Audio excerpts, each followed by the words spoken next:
Very good morning, students.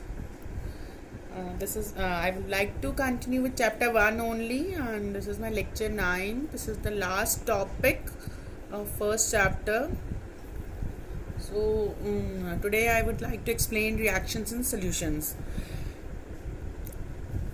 As you know, students, many reactions take place in solutions. So here you should know what is solution. A solution, everybody knows about the solution. Solution is formed by the combination of solute and solvent.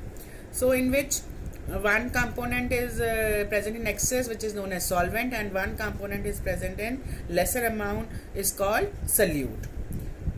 So amount, here we have to find out how much amount of solute is dissolved in a solution or solvent. So amount of solute present in a given quantity of a solvent or a solution is expressed in terms of concentration. So this term is known as concentration. What is concentration? It is the amount of solute dissolved in a given amount of solvent or solution is known as concentration. To find out the concentration, it is expressed in many ways. There are 4 ways to express the concentration of solution. First is mass percent, second mole fraction, molarity, third one molality. Here today I would like to discuss only 2 methods only, and other 2 methods will be discussed in my next lecture. So first of all, we would like to discuss mass percent. This is a very easy method. Mass percent. What is mass percent? Mass percent is equal to, is given by the formula mass of solute upon mass of solution into 100.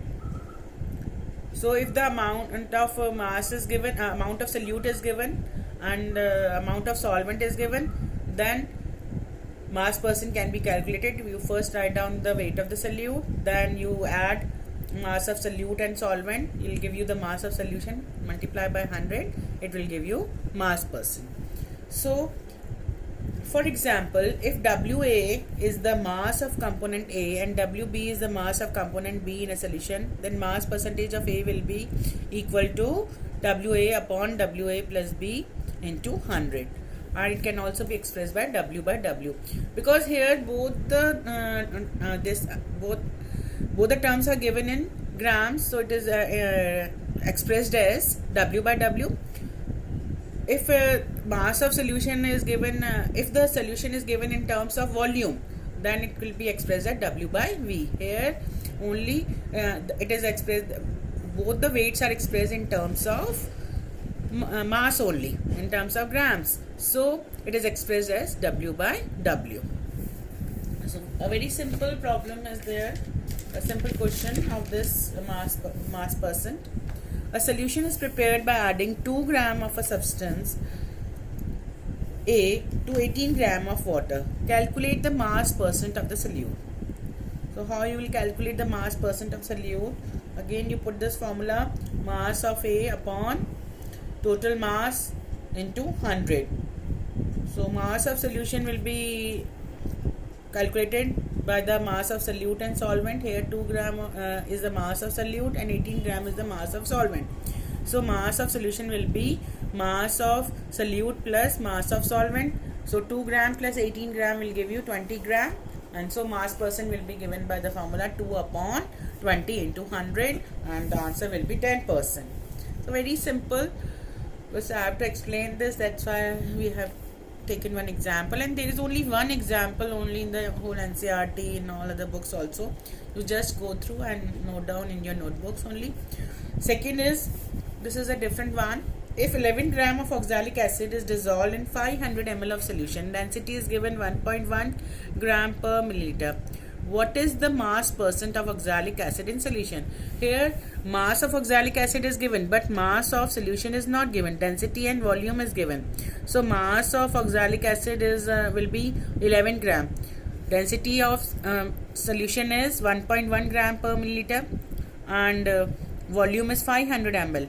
So as you know, density is equal to mass upon volume. So mass will be equal to density into volume. So 500 into 1.1 will give you the mass of the solution, 550 gram. Now you can easily calculate the mass percent of oxalic acid, and in this way this method is very easy, mass percent. So try it and note down these questions in your notebook. Second is mole fraction. Mole fraction, the symbol of mole fraction is X, curved X. So what is mole fraction? It is basically equal to the ratio of number of moles of one component to the total number of moles. Here if the one component is solute, another component is solvent, then the total number of moles will be a number of moles of solute plus number of moles of solvent present in a solution. Suppose Na is the number of moles of solute and Nb is the number of moles of solvent. Then mole fraction of solute will be given by the formula XA will be equal to Na upon Na plus Nb, and of course how you will calculate number of moles? Given mass upon molar mass. So whenever you want to calculate mole fraction, you have to first calculate number of moles, then you can calculate mole fraction. Then mole fraction of solvent Xb will be calculated by Nb upon Na plus Nb. So only in mole fraction you have to first calculate number of moles, then only you have to calculate mole fraction. And one thing you have to remember, the sum of the mole fraction of all the component is always equal to 1. Here only two components are there, so XA plus XB is equal to 1. If there are more than two components, the XA plus XB plus XN will be always equal to 1. The sum of the mole fraction is always equal to 1. And suppose XA, how XA and XB are related? If you have found out the XA, so XA will be and XB will be XA will be is equal to 1 minus XB. So mole fraction is independent of temperature, or XB is equal to 1 minus XA. So in this way you can calculate mole fraction of one component, and other you can subtract it by 1. So mole fraction is independent of temperature. It does not depend on temperature. So these are the two methods today I have discussed. Now problem related to mole fraction I will explain, because it is very important topic. I have taken only two methods only. In my next class I will explain molarity and molality, and then the first chapter will be completed. So just go through the chapter, first chapter, revise it. I can take test, practice test. So I will revise also. I'll take the recapitulation class also. So here I will discuss about the problem of mole fraction. A solution is prepared by adding 60 gram of methyl alcohol to 120 gram of water. Calculate the mole fraction of methanol and water. So how you will solve this problem? In this, mass of methanol is given 60 gram and mass of water is given 120 gram. So first you can calculate the moles of methanol. Moles of methanol. So now you have done the numericals of moles. Moles will be given will be calculated by the given mass upon molar mass. The 60 gram upon molecular mass of methanol will be 32, because you know you have studied about the formula of methanol. Methanol formula is CH3OH. So the molecular mass will comes out to be 32. So the moles will be 1.875 of methanol. Then you have to calculate the moles of water. For calculating the moles of water, the mass of water is given 120 gram. Given mass is given, then divided by molar mass. H2O is the formula, the 18 is the molar mass. You will get the moles of water. Now you have to calculate the mole fraction. So mole fraction of methanol will be moles of methanol upon total moles, and will give you the mole fraction of methanol.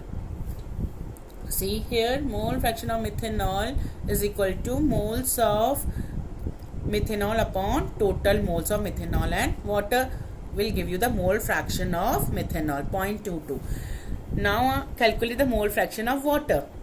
How you will calculate? Either you can write the values and subtract it by 1, or you can do the calculation to get the result. So mole fraction of water will be calculated by number of moles of water upon total number of moles will give you the mole fraction of water, and if you will sum both the values it comes out to be 1, and in this way mole fraction is calculated. So both the methods, please go through it and note down in your notebooks. Then I have discussed one question in the assignment which was somewhat different, so I thought I will explain you only.